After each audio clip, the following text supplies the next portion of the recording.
Welcome back everybody, I'm Jaran Gabby, your host, and today I'm going to react to a video called Robotech Explained, the anime that changed everything. Now for new updates and content you can visit the links in the description down below, and let's get started. Enjoy.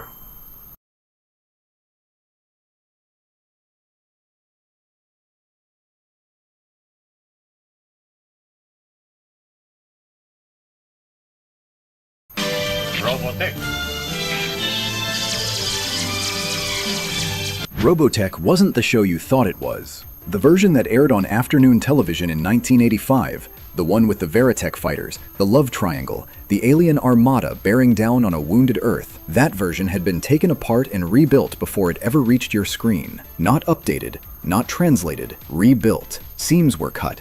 Character histories were erased. A woman's grief was removed so thoroughly that the person you watched for 36 episodes was essentially a portrait with the face painted over. The city inside the SDF-1 had an entire district American audiences were never allowed to see. And when the most beloved character in the series died, when Roy Fokker closed his eyes for the last time, the version of that death broadcast in the United States was a quiet, deliberate softening of what actually happened. This video is about what was taken out and why. By the end, you'll understand that the show you loved was a shadow of something darker, more human, and considerably more honest than what made it to your television set. All right, we'll start the operation immediately. Lieutenant Hayes is on the base. Tell her to find the furnace controls and turn them on. What you thought you knew. If you were watching television in 1985, Robotech felt unlike anything else on the dial. It had real continuity, the kind where characters died and stayed dead, and the story remembered what had happened to them. The romance felt genuinely uncertain. The war occasionally looked costly. For a generation raised on cartoons where the villains' robots exploded cleanly and the heroes always landed without a scratch, Robotech felt like it was telling you something true. And in many ways, it was. That instinct wasn't wrong, but there was a context most American audiences never had access to, and without it, you were watching an edited version of a story assembled from separate pieces. The show was built by Carl Masick and Harmony Gold from 3 unrelated Japanese anime series that had nothing to do with one another. The first, and the one that matters most here, was the Super Dimension Fortress Macross, which aired in Japan in 1982. It was a landmark work, sophisticated, emotionally complex, and deliberately adult in ways that its American adaptation would systematically dismantle. What American audiences believed they were watching was a single original American series, a space opera with clear heroes and a linear mythology. The characters felt familiar in the way television characters are supposed to. Rick Hunter was the lovable, slightly reckless pilot. Lisa Hayes was the stern, dedicated officer whose coolness gradually thawed as her feelings for Rick deepened. Roy Fokker was the seasoned ace, the older brother figure, the man who made you feel like everything was survivable. Lin Minmay was the pop star whose voice somehow became a weapon against an alien civilization. These were the people you knew. What you didn't know was that Lisa Hayes had a dead fiancé, and his absence was the architecture of her entire personality. What you didn't know was that the SDF-1's civilian city, the one that looked like a wartime main street, full of shops and ordinary people making the best of an impossible situation, contained a red light district. That war, even aboard a spacecraft, generates the economy of desperation. That people under siege reach for comfort in ways that don't belong on afternoon television. What you didn't know was that Misa Hayase, Lisa's original Japanese counterpart, smoked cigarettes at her command station in the middle of a crisis. Because she was human and exhausted, and the weight of what she was carrying had a physical expression, and the American network decided that expression was unsuitable for broadcast. What you didn't know was that Roy Fokker bled. The show you watched was, in certain crucial ways, a more comfortable version of a story that wasn't designed to be comfortable. It was designed to be honest. And honesty, in 1985, had a specific set of network standards it was required to pass before it could reach you. It didn't pass all of them. We beat them before and we'll beat them again. I'm almost certain headquarters must be aware of what's going on. Start with a single scene from the second episode. Rick Hunter wanders into a bathroom aboard the SDF-1 and discovers that Lin Minmay is already in the shower. In the American version, it's played as pure, innocent comedy. A startled scream, an embarrassed retreat, the kind of accidental encounter that resolves in seconds with no lingering awkwardness. Clean, safe, immediately forgotten. In the original Japanese version, Hikaru sees her silhouette through the shower curtain before she screams. The dialogue makes the situation more explicit. His reaction isn't just surprise, it's the particular, unmistakable embarrassment of a young man who has seen something he wasn't supposed to see, and knows it, and doesn't quite know where to put that knowledge. It's a small change, but small changes accumulate. And what they accumulate into tells you a great deal about the distance between what this series was and what America was permitted to receive. The original version. Yes, we should be hearing from the cloning chamber. Lord Retime, we have a transmission from Commander Ozonian. The woman at the command station. In Macross, Misa Hayase smokes, not occasionally, consistently, throughout the series. During moments of high stress, during quiet contemplation between battles, during the particular stillness that settles over a command officer who has been awake too long and is running on discipline rather than rest. On the surface, it's a small character detail, but character details are not small. They are the difference between a person and a figure. A figure stands in frame and delivers exposition. A person has a habit that costs them something, that tells you who they are under the uniform, that roots them in a physical reality beyond the plot mechanics they exist to serve.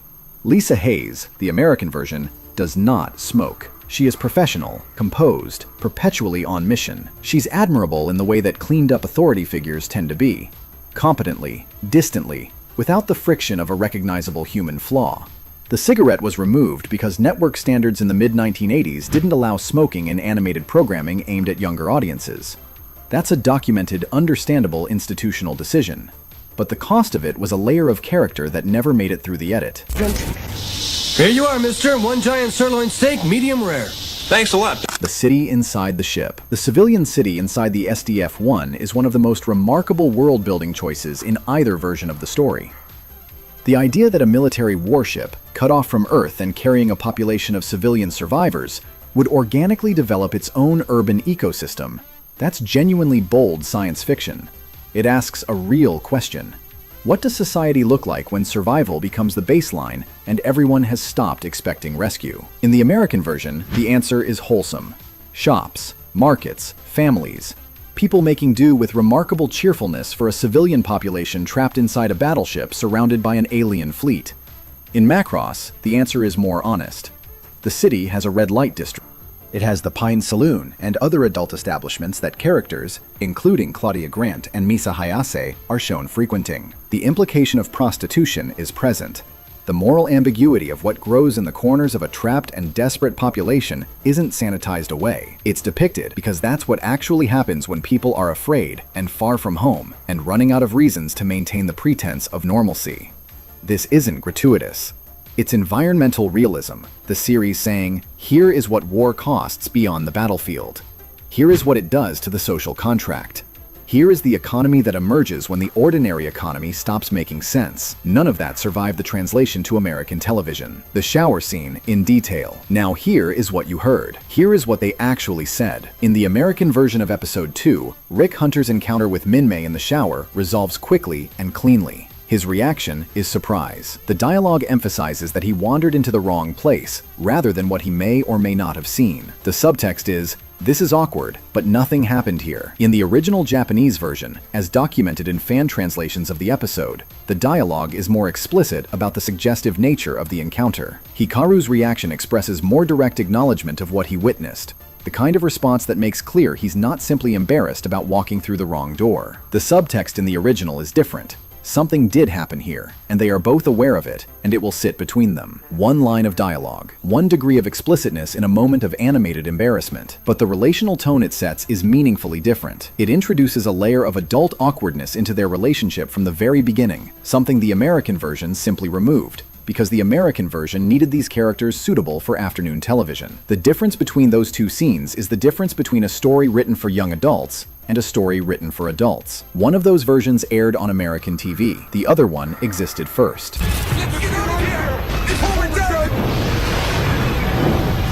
Why it was hidden. Harmony Gold acquired the licensing rights to the Super Dimension Fortress Macross, along with two other Japanese series, Super Dimension Cavalry Southern Cross and Genesis Climber Mospeada, in the early 1980s. The goal was to create an American animated series with enough episodes to qualify for syndication, which required a minimum of 65. No single series had enough on its own. So Carl Macek and his team did something genuinely audacious, and, depending on your perspective, either creatively resourceful or narratively catastrophic. They combined all 3 series into a single continuous narrative, rewrote the dialogue, restructured the storylines, and invented connective tissue that had never existed in the source material. This is the architectural reality of Robotech. It wasn't translated, it was assembled, and the editing choices that came out of that assembly weren't arbitrary. They operated within a very specific set of constraints. American broadcast standards in 1985, particularly FCC guidelines and network standards governing children's programming, prohibited explicit violence, including blood. They severely restricted or outright eliminated depictions of smoking, adult entertainment, and sexual content. The target demographic for afternoon syndicated animation skewed young. The toy market, which was the primary commercial engine driving animated programming in that era, required characters and settings marketable to children and their parents. Roy Fokker dying with blood at the corner of his mouth was not marketable. Lisa Hayes lighting a cigarette at her command station was not broadcast compliant. A red light district inside a spaceship was not suitable for children. These decisions were made by specific people in a specific institutional context with specific commercial pressures, and they weren't made out of malice. They were made because a Japanese anime series from 1982, produced for a Japanese adult audience, was being retrofitted for American afternoon television in 1985. The gap between those 2 contexts is enormous, and the editing reflects it. But here's what's worth sitting with. The people who made those decisions understood exactly what they were removing. They saw the original footage. They read the original scripts. They knew that Misa Hayase smoked, that the SDF-1 had a red light district, that Roy Fokker bled out rather than simply fading away. They made the calculation that American audiences, or more precisely, American networks and American advertisers, were not ready for those things. Roy Fokker's death in the original Japanese version is documented explicitly in the Macross fandom record. He coughs up blood before dying. In the American version, that detail was removed. The same death, the same character, the same moment of loss. But in one version, the cost of that loss is made visible in the most direct and unavoidable way. Blood on the mouth of a man who was supposed to be invincible. In the other, he simply stops. Both versions are sad, only one of them is honest. Don't worry about a thing, I've got a very good place in mind. I'm for whatever it is. The anchor revelation. But here is the thing that reframes everything else. Lisa Hayes had a dead fiancé. His name was Reber F.F. Ribbon. He was a military officer. He died in battle 5 years before the events of Macross begin, and Misa Hayase, the woman who became Lisa Hayes in the American version, had never recovered from it. His death is documented on the Macross fandom wiki as a defining element of her character, referenced throughout the series through internal monologues and flashbacks. In the original, it's the explanation for everything about her that seemed cold or remote or unnecessarily guarded. In the American version, that history simply doesn't exist. Every moment in Robotech where Lisa Hayes seems emotionally distant, every moment where her coolness feels like character rigidity rather than character depth, is a moment that, in the original, carries a specific and devastating explanation. She isn't cold because she's professionally reserved. She isn't remote because she's the straight-laced counterpoint to Min-May's warmth. She's the way she is because she loved someone, and that someone died in the same war she is still fighting. And she rebuilt herself around that absence so completely that the architecture of her grief became indistinguishable from her personality. Her journey toward Rick, toward allowing herself to feel something again, is, in the original, one of the most quietly extraordinary character arcs in the series. It's a woman dismantling a fortress she built with her own hands because the war that made her build it also sent her someone worth opening the door for. In the American version, she is a military officer who gradually develops feelings for the protagonist. Same woman. Same scenes, same words, more or less. But one version contains a wound that explains everything, and one version contains nothing at all. That was the edit. Not a scene, not a line of dialogue, not a detail of animation rendered slightly more explicit for a Japanese audience. A person was reduced. Her history was removed. Her grief was cut entirely. And what was lost wasn't just a scene. It was the emotional logic of the entire story. You watched 36 episodes of a woman whose most important truth was invisible. The version of her you knew was real. She was just always more than that. Here's the question worth sitting with. Every edit made to turn Macross into the Robotech you remember was made by someone who believed they were making the show more accessible, safer, more appropriate for the audience it was going to reach.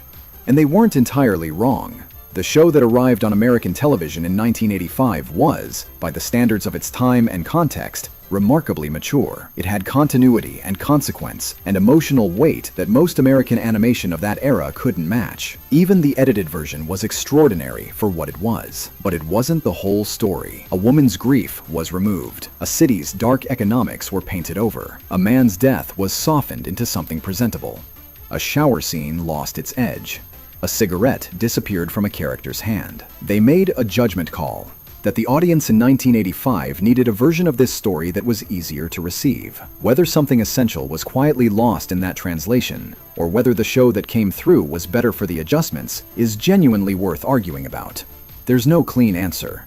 Both things feel true in different ways. So that was Robotech Explained, the anime that changed everything.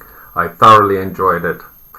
I'm startled to learn about these facts. I mean, Lisa smoking. Seriously, she doesn't seem the type. Min-May's shower scene, Roy's death, and the red light district. I didn't even know about that. And I can understand for the time that certain scenes had to be censored because of blood, extreme violence, you name it. That is a fair judgment call of the networks. Nevertheless, Robotech is what it is, and I absolutely love it. Just to show you more merchandise that I've collected over the years regarding Robotech, here you go. A nice coloring and activity book, and a role-playing game manual. Fantastic. Cost me an arm and a leg for these items, but it was worth it.